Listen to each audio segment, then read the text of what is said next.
तो गाइस हम लोग बात कर रहे हैं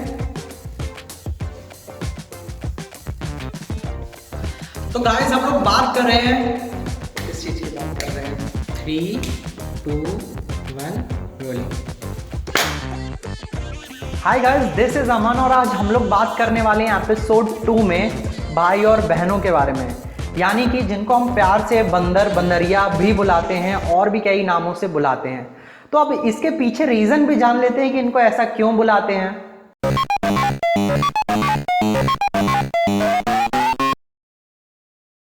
तो मैं बात कर रहा हूँ भाई और बहनों की नहीं, जो हमारे घर में हमारे साथ रहते हैं। हम उनकी बात कर रहे हैं जो हमारे घर के अलावा बाहरी जगहों पे जैसे जंगल और जगहों पे रहते हैं। पर इससे ये भी साबित होता है कि आप अपने भाई बहन को ये चीज़ बुला सकते हैं बिना किसी डाउट के। वो मैं आगे प्रूव करता हूँ, ठीक है?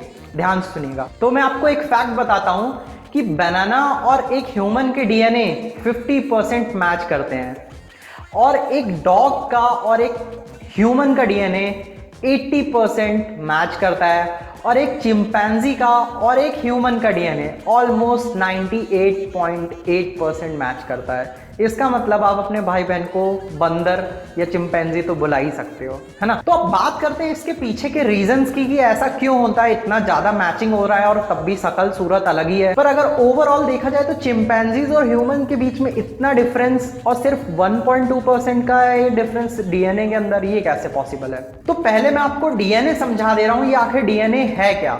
तो डीएनए कुछ नहीं होता है। ह्यूमन बॉडी या एनिमल्स में सेल होते हैं, उन सेल्स के अंदर 23 क्रोमोसोम्स के सेट हमारे अंदर होते हैं, ऐसी बाकी एनिमल्स के अंदर भी सेट्स होते हैं।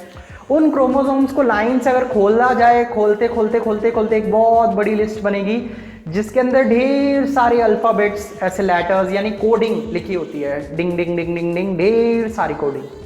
अब उस कोडिंग के अंदर हमारी सारी ऊपर से लेके नीचे तक की बॉडी का स्ट्रक्चर, क्या से क्या होने वाला है, कितने हाथ, कितने पैर, कितनी उंगलियां, 6 उंगलियां तो नहीं है कहीं आपकी, तो ये सारे आपके डीएनए में लिखे रहते हैं, ठीक है? और इसी चीज की वजह से क्या होता है दोस्तों, आपने रेडियो एक्टिविटी सुनी होगी, और रेडियो एक्टिविटी की वजह से क्या होता है, जैसे हिरोशिमा नागासाकी पे बॉम्ब, जब से न्यूक्लियर बॉम्ब फोड़ा गया था हिरोशिमा नागासाकी के ऊपर, तो वहाँ तब से पैदाइशी लोग स्पेशली एबल्ड होते हैं, यानी कि किसी की हो सकता है एक ही आंख हो सकता है कान ना हो सकता है उनके मुंह ना हो सकता है 3 हाथ हो, तो अलग अलग ऐसे चेंजेस होते रहते हैं। इसका एक ही रीज़न है कि रेडियो एक्टिविटी में क्या होता है कि छोटे से जो पार्टिकल्स होते हैं, एटॉमिक पार्टिकल्स, वो इतनी स्पीड में टकराते हैं, हमारे बॉडी के अंदर आर पार चले जाते हैं कि वो डीएनए के अंदर छोटे छोटे चेंज कर देते हैं।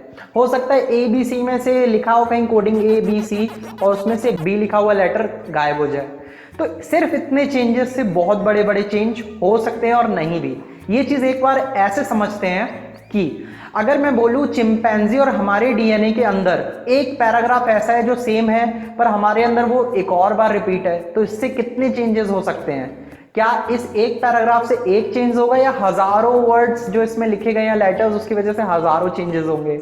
या फिर एक ही सेम पैराग्राफ चिंपैंजीज के पास भी है, हमारे पास भी है, पर हमारा नीचे लिखा गया, उनका ऊपर, ऊपर नीचे अगर हम कर दें तो इसकी वजह से कितने चेंज हो सकते हैं? वही पैराग्राफ को अगर हम लोग उल्टा लिख दें चिंपैंजीज के डीएनए में, तो इससे कितने चेंज आ सकते हैं? या फिर उसी सेम पैराग्राफ को हम लोग स्प्लिट करके 6 लाइनों के बीच में अलग अलग अलग अलग जगह डाल दें, तो उससे कितने चेंज आ सकते हैं? तो इतने ढेर सारे सवालों के साथ साइंटिस्ट पगला गए। तो कुछ साइंटिस्ट जो नहीं पगलाए, उन्होंने काफी अच्छे अच्छे रिजल्ट्स दिए, जिससे हमें पता चला हमारे और चिंपैंजीज के बीच में 2.4 बिलियन छोटे छोटे लेटर्स थे, और उनमें से सिर्फ 1.3 बिलियन लेटर्स मैच किए, बाकी के मिसमैच हुए। इसका मतलब ये है कि अगर हमारे और चिंपैंजीज के डीएनए ऊपर नीचे एक साथ रखे जाएं, तो हमारे अगर 25% डीएनए भुला दें और उनके 18% डीएनए भी हम भुला दें, तो बचा हुआ जितना डीएनए होता है वो 98.8% सेम होता है। तो गाइज एक छोटी सी चीज और समझ लेते हैं। अगर इसको ऐसे समझ सकते हैं कि अगर मैं लाइंस लिख दूं और उस लाइन में अगर एक वर्ड भी चेंज कर दूं, तो वो कितना बड़ा डिफरेंस क्रिएट कर सकता है। हो सकता है करे भी, हो सकता है ना भी करे। तो ऐसी डीएनए के साथ होता है। और एक और तरीके से इसको समझ लेते हैं। अगर मैं बोलूं कि एक डीएनए एक छोटा सा चेंज करने की वजह से इतना चेंज हो जाता है ये 2 डॉगीज के बीच में, और इतने ढेर सारे चेंज करने के बाद भी इतने कम चेंजेस होते हैं 2 माउस के बीच में, तो ये बहुत ही कॉम्प्लेक्स चीजें हैं, पर अगर मैं बहुत अच्छी लर्निंग आपको बताऊं तो इससे हमें ये समझ में आता है कि हमारे और चिंपैंजीज के एक टाइम पे एंसेस्टर्स जो थे वो सेम थे, यानी कि हम और चिंपैंजीज एक टाइम पे द ग्रेट एप हुआ करते थे और आज भी होते हैं हमारे भाई और बहनों के रूप में, पर एक टाइम पे हम भी हुआ करते थे। और इसी से एक बात और समझ में आती है कि हमारे और केले के एंसेस्टर्स भी एक टाइम पे एक ही हुआ करते थे। तो दोस्तों अब बात करते हैं हमारे डीएनए की ट्री की। तो ये ट्री क्या होता है कि एक टाइम एक ऐसा हम लोग का कॉमन एंसेस्टर रहा होगा जिसके एवोल्यूशन अलग अलग तरीके से हुए और अलग अलग तरीके से हुए और होते चले गए, उनकी ऐसे ब्रांचेस निकलती चली गई। तो एक ब्रांच के एक कोने पे हम बैठे हैं, उसी दूसरी ब्रांच के कोने पे चिंपैंजीज बैठे, पर वो ब्रांचेस भी कभी एक थी। और इसी तरीके से वो केला और हमारी ब्रांचेस भी ऐसी एक थी। तो आज से आप अपने भाई बहनों को केला भी बुला सकते हैं। वैसे बुला तो कोई भी चीज सकते हैं, एक ना एक टाइम पे हम लोग एक ही थे। तो गाइज इसी चीज के साथ मैं रोल आउट करता हूं, फिर मिलते हैं आपसे अगले एपिसोड में, यानी कि एपिसोड 3 में।